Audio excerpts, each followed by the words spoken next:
And this idea that is very popular and broadly kind of embraced on the left, that it is wrong to treat our national deficit like a household budget, and that engaging in that particular narrative is not only wrong, but it is potentially harmful insofar as it furthers a kind of political approach that basically sets us up again and again to be threatened with cuts to significant social programs because people weaponize the idea that we have to just get the budget under control.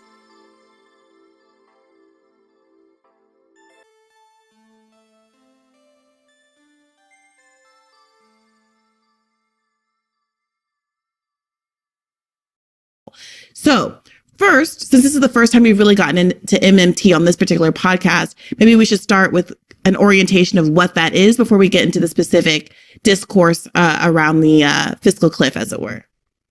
Okay. Well, first, a couple of things. I did not hear the conversation between you and Rick, and I know Rick, in fact, he's going to speak to my class here in a couple of weeks, 2 or 3 weeks. So I invite him. They are.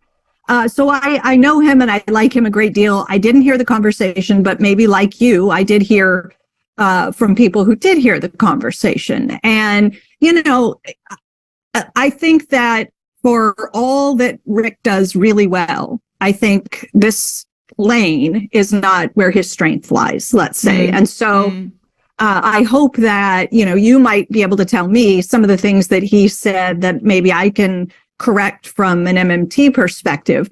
You've talked with Fadl Kabouk, is that right? You've had, absolutely. Yeah. So maybe, people can find that episode too when they go back and listen, because I did hear that. He was really terrific. So, let's start kind of at the beginning. MMT is a huge project. It's, the brand name, if you will, for what's really a body of scholarship that's been produced over now almost 3 decades by, economists, mostly economists, but working all over the world.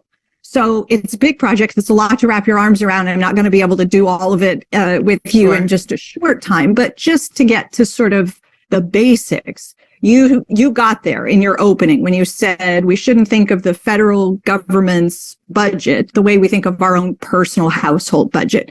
And almost everything follows from there. Once you understand what makes the federal government different from a household, a business, or a state or local government, then you're off and running. So let's talk about what makes the federal government different.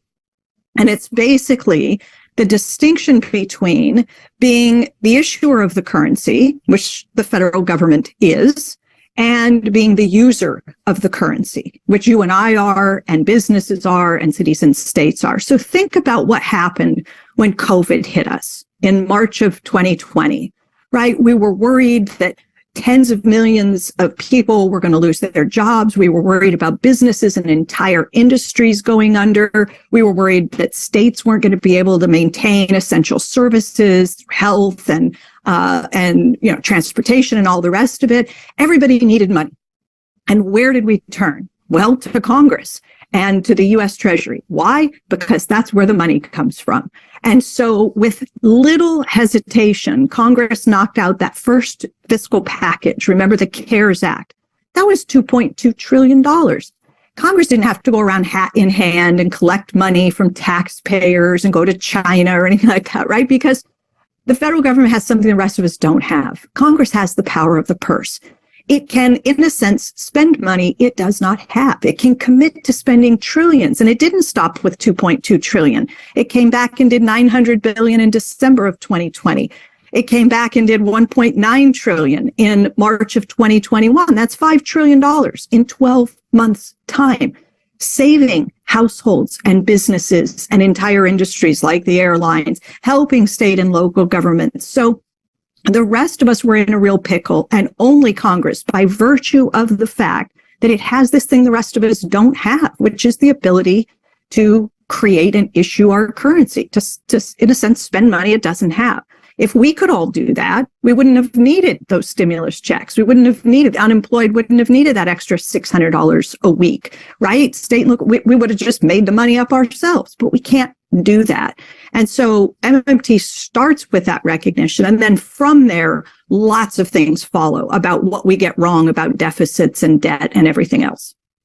So the average conservative, or let's just say neoliberal person, hears that and says, okay, well, technically, I know that the government can print money. But if they do print money, we'll have runaway inflation. There'll be people burning wheelbarrows full of dollars.